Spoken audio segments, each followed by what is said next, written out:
ভোরের আলো ফুটেছে। একটা কালো কাক আকাশে উড়ছে, তার ঠোঁটে একটা টুকরো মাংস।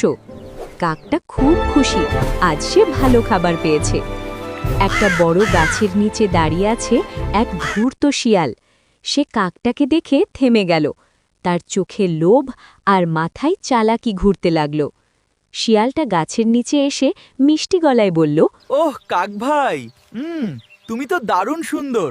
শুনেছিলাম তোমার গলার আওয়াজ নাকি অসাধারণ। একটা গান শোনাবে? কাকটা গর্বে ফুলে উঠল। নিজেকে প্রমাণ করার জন্য কাকটা গান গাইতে মুখ খুলল।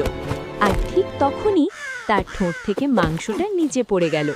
শিয়ালটা এক লাফে মাংসটা ধরে ফেলল। সে হেসে বলল, ধন্যবাদ কাক ভাই, তোমার গান না শুনলেও চলবে। কাকটা অবাক হয়ে তাকিয়ে রইল।